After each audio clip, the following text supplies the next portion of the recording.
The arrival in the heart of a small African town, a young girl named Adia arrived at the prestigious Baobab Academy on a scholarship. Unlike her peers, Adia came from a humble background. While other students spent lavishly on luxury items, she focused on her studies, determined to change her family's fate. However, the glamorous lives of three wealthy girls, Zoe, Saad, and Layla, soon captivated her. These girls were the queens of the academy, living extravagantly and bending school rules at will. Adia admired their confidence and wealth but knew she could never afford such a lifestyle. The temptation Adia's closest friend, Nia, always warned her against associating with the three glamorous girls. But one day, Zoe approached Adia with a tempting offer, a night out in the city, an opportunity to experience the luxury she had only dreamt of. Nia tried to convince Adia to decline, reminding her of her goals and values. However, curiosity and a longing for acceptance gnawed at Adia's resolve. That evening, she found herself slipping out of the academy, heart racing with anticipation and fear. The first night out the city was unlike anything Adia had ever seen. Bright lights, expensive cars, and beautifully dressed people filled the lavish club. She felt like she had stepped into another world. The three girls introduced her to influential men who showered them with gifts, money, and expensive drinks. Though hesitant, Adia took her first sip of alcohol, the taste foreign yet exhilarating. She convinced herself that just one night wouldn't change anything. But deep down, she knew this was only the beginning. A double life. As days passed, Adia found herself leading a double life, an obedient student by day and a partying socialite by night. She started to drift away from Nia, preferring the company of Zoe and her friends. Her grades began to slip, but she ignored the warnings from her teachers. The gifts and money kept pouring in, making her feel invincible. She started changing her appearance, wearing expensive clothes and makeup, becoming unrecognizable to those who once knew her. The cost of fame. With popularity came consequences. Adia's new lifestyle attracted envy and gossip. Some students admired her transformation, while others whispered behind her back. Nia, heartbroken by Adia's choices, made one last attempt to pull her back to reality. This path leads to destruction, she warned. But Adia dismissed her concerns, blinded by the allure of wealth and status. She was unaware that her world was slowly beginning to crumble beneath her. The unwanted attention. One evening, during another night out, Adia caught the attention of a powerful businessman, Malik. Unlike the other men, he was older, wealthier, and more controlling. He lavished her with expensive gifts and promises of a luxurious future. Zoe and the others encouraged Adia to accept his advances, claiming he could change her life forever. Adia hesitated, but the temptation was too great. Little did she know, Malik's world was far more dangerous than she imagined. For the first time, Zoya sat among the elite girls, feeling the weight of the world pressing down on her. They laughed as they sipped from golden cups, their bracelets jingling with each movement. A serving woman brought a tray of exotic fruits and drinks, setting them before the group. Zoya hesitated but was encouraged by Arima to try the spiced wine. The warmth spread through her body, and she laughed with them, but deep inside, a sliver of doubt gnawed at her heart. The moonlit evening found Zoya and her new friends in the grand villa of a wealthy merchant. Music filled the air, and shadows danced across the ornate walls. Arima led Zoya onto the dance floor, guiding her through a rhythm that felt foreign yet thrilling. The crowd cheered as she moved, but a watchful eye lingered from the corner, a housekeeper who knew exactly where she belonged.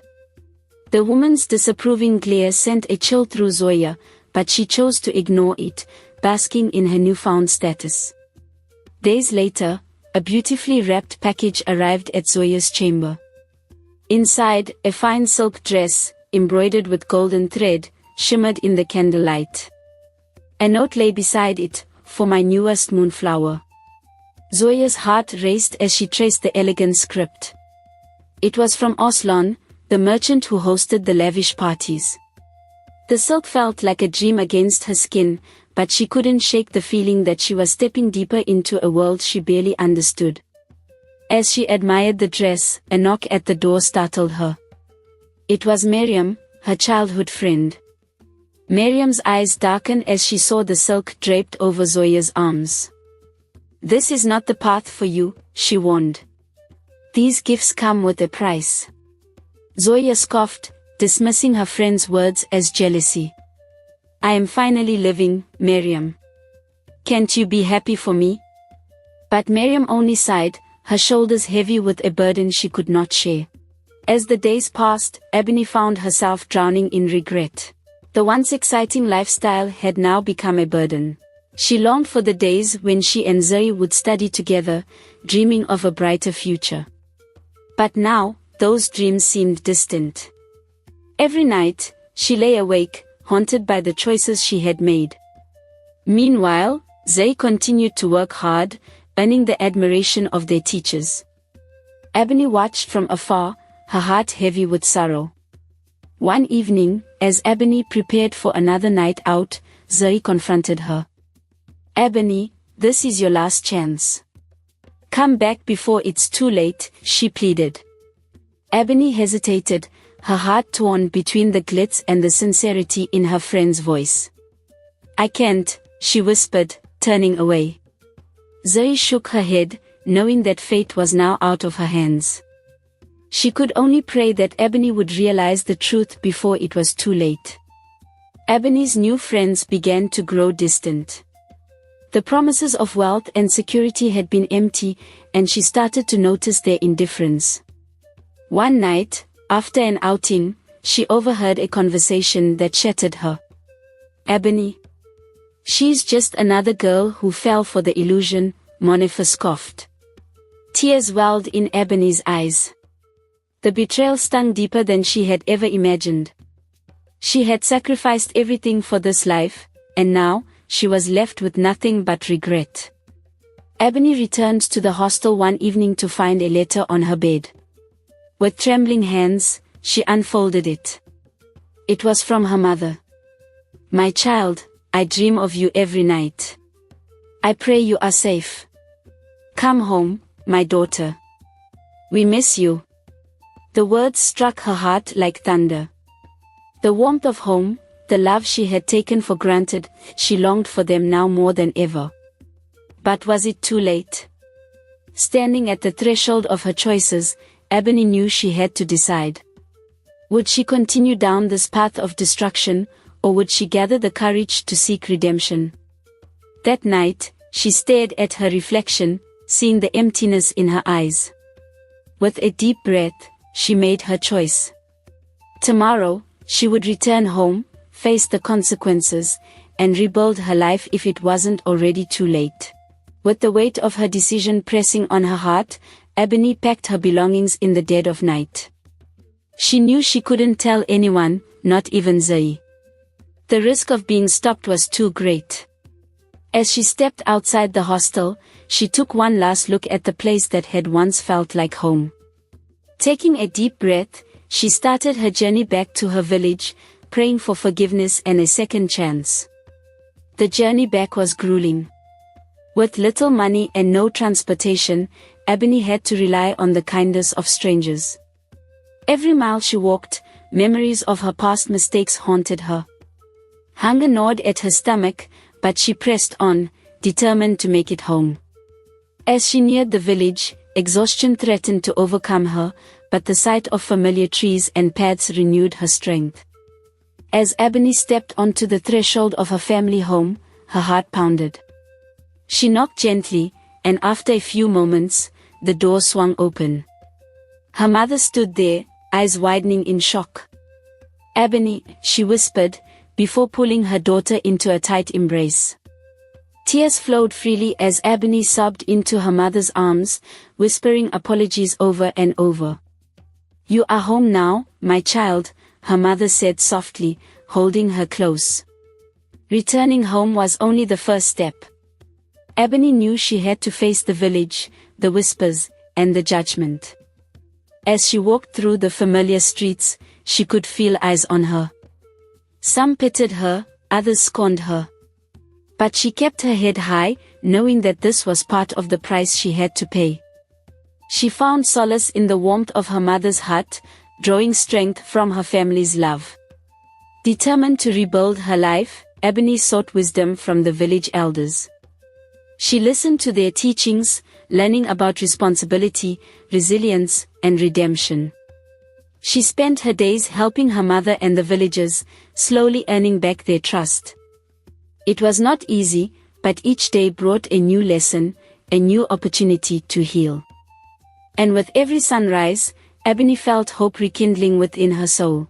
Abeni's resolve was tested when some villagers refused to forget her past. She heard their whispers, felt their cold stares, but she refused to let them break her spirit. She approached the village healer and asked to become her apprentice. The healer, an elderly woman named Nenekwami, saw the sincerity in Abeni's eyes and agreed to teach her the ways of healing. Under Nenekwami's guidance, Abeni learned about herbs, natural remedies, and the power of patience. She spent hours grinding leaves, brewing teas, and tending to the sick.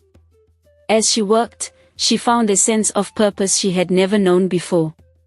The act of healing others became a form of healing herself. One evening, a young boy was brought to the healer's hut, burning with fever. Nenekwami was away, and the responsibility fell on Abeni.